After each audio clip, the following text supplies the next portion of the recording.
यही वो समय था जब छात्राओं ने हिजाब पहनकर कैंपस में घुसने की कोशिश की थी, लेकिन उन्हें बाहर ही रोक दिया गया था। और उसके बाद से शुरू हुआ था विवाद, जो अब फिर से दिसंबर आने को हुआ, लेकिन विवाद खत्म नहीं हुआ।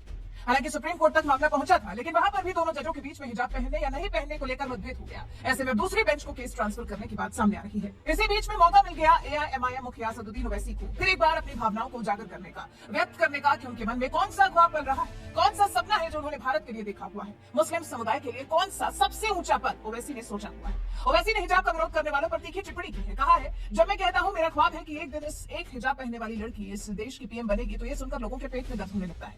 मैं उन लोगों से पूछना चाहता हूं कि आखिर मुझे ऐसा क्यों नहीं करना चाहिए?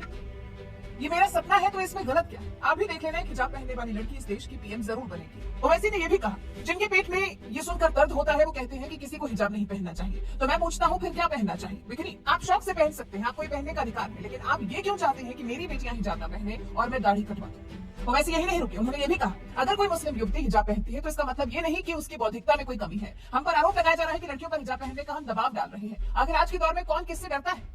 ओवैसी ने फिर एक बार हिजाब की तुलना हिंदू, सिख और ईसाइयों के प्रतीकों से करते। उनका कहना है, जब हिंदू, सिख और ईसाई छात्रों को उनके पहनावे और प्रतीकों के साथ स्कूल कॉलेजों में शिक्षण संस्थानों में घुसने दिया जाता है, तो फिर मुस्लिम लड़कियों को क्यों रोका जा रहा है? ऐसा होगा तो लोग मुस्लिमों के बारे में क्या सोचेंगे? अब जब ओवैसी ने अपने समुदाय के साथ फिर बाकी सभी समुदायों को भी लपेटा, तो इस पर बीजेपी नेता ने उन्हें हड़का दिया है। बीजेपी नेता सीटी रवि ने ओवैसी के इस बयान पर उनसे पूछा है, ओवैसी अतिवाद का समर्थन करते हैं जो भारत में नहीं चलेगा। मैं पूछना चाहता हूँ, क्या आप तालिबान का समर्थन करते हैं जो कुरान के नाम पर आतंकवाद को बढ़ावा देता है? क्या आप लादेन का समर्थन करते हैं जिसने अल्लाह के नाम पर आतंकवाद को बढ़ाया? बहुत से लोग यहाँ अल्लाह के नाम पर ही आतंकवाद बढ़ा रहे हैं, जो यहाँ नहीं चलेगा।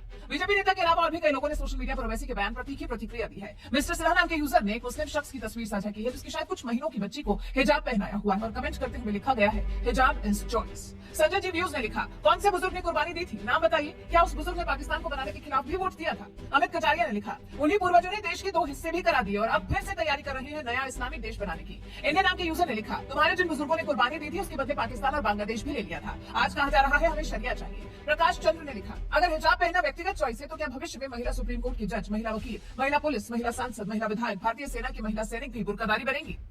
अनुपम मिश्रा ने लिखा, बेटियों से नहीं तुमसे पूछ रहे हैं कि मासूमों पर अत्याचार क्यों कर रहे हो।